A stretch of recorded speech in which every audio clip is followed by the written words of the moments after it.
Ano pa po kayo? Mahal na mahal kita.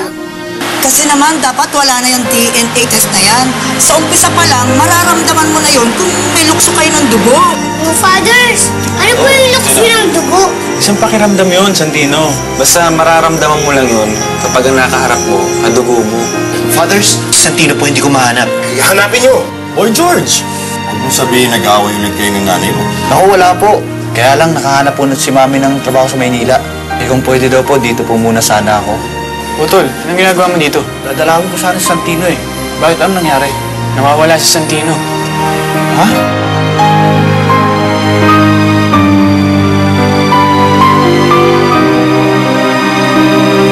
Kayo po ba yung nanay ko?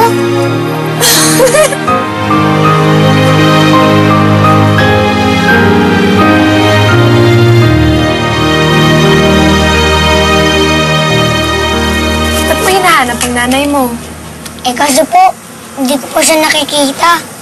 Eh naisip ko, kung nandito lang siya sa bagong pag-asa, makikilala ko siya dahil sa lukso ng dugo.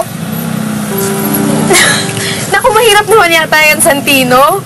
Dapat naman may clue ka kung anong itsura ng nanay mo. Kailangan alam mo kahit konti, kahit papano. Hindi pwede yung luksong ng dugo lang. Hindi po, sabi ni Father Patrick, pag nakita mo na yung nanay mo, magkakaroon kayo ng lukso ng dugo. Alam ba niya na naghahanap ka ng nanay mo dahil dyan? Alam mo ba daan kung saan papuntang monasteryo? Sige na nga, hatid na nga kita. Kailangan ko lang magpakita sa lolo ko pero pagkatapos na nahatid na kita. Okay?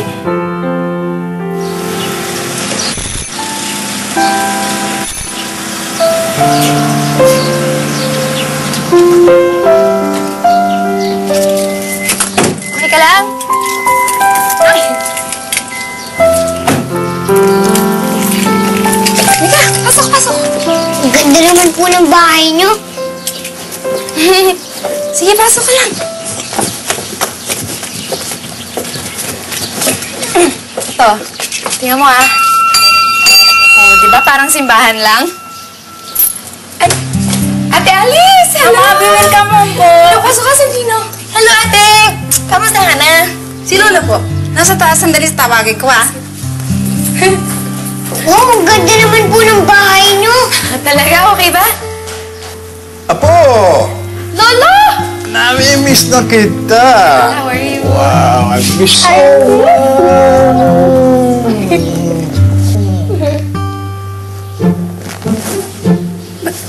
Ay! Look! Kaibigan ko po.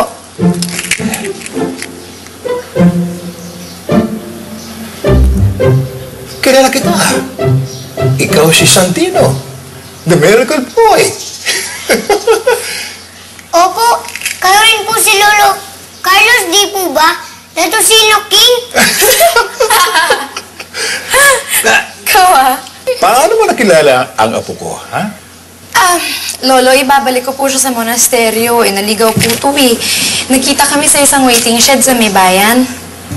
Talaga? Bakit? Saan ka dapat pupunta, ha? Hindi ko po alam, Lo. Hinahanap ko lang po kanina yung nanay ko. Oo, apo. Baka pagod ka na. Ako na lang maghahatid kay Santino, ha? Hindi po, Lo. It's okay. Hindi pa po ako pagod. Oo, sige. Pero, Abi, marami tayong pag-uusapan mamaya, ha? Sige po, Lo. Opo. Father, alam kong nag-aalala kayong lahat. Kaya maasahan nyo na gagawin ko ang lahat para mahanap si Santino. Maraming salamat, Enrique. Talagang alalang-alala na kami. Father, wala kayong mag-alala dahil pakikulusin ko ang buong kapulisan. Pati yung mga kaibigan kong bayaro ng ibang lalawigan, pakikiusapan natin para hanapin lang si Santino. Natandaan niyo ba yung ginawa ko nung araw nung takid ng Santino? Okay. Di ba? Salamat. Gagawin uli natin yun para wala tayong maging problema. Huwag hindi na natin kailangan, Mayor. Hindi, Father. Hindi na maabala sa akin to. Tutulungan ko kayo. Mga fathers! Santino! Kaya dito! Ano ba? Kanina na namin hinahanap ko. Talaga ba? Ano ba nangyari sa'yo? Kumain ka na ba? Pwede ba? Saan ka kumain? Ano kinain mo? Father, total, maayos lang lahat. Siguro dapat muna na rin ako. Sige, maraming salamat ulit, ha? Walang anuman. Thank you, Mayor. Sige, Santino. Santino, saan ka pagaling? Bigla ka na lang nawala. Sorry po, Father. Kasi naisip ko, baka hanapin ko muna yung nanay ko. Hoy, Santino. Aber, paano mo hahanapin? Father, lukso ng dugo po. Sabi ko na nga ba eh. Pasensya na po mga father. Ano, dapat mas maaga pa nga yan nakarating dito. Kaya lang dumaan pa po kami sa bahay ko kanina. Father, si Ate Abby nga pala, yung bago kong kaibigan. Ako nga po pala si Abby. Ang apo po ni Carlos Cruz. Datusino King. Opo. Ikaw pala si Abby. Apo. Ikinukwento ka sa akin ng iyong lolo. Kaibigan ko si Carlos.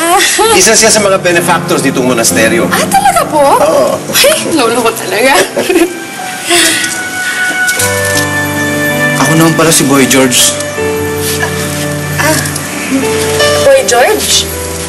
Di ba lumang singer na yun? Ay, naku, sorry.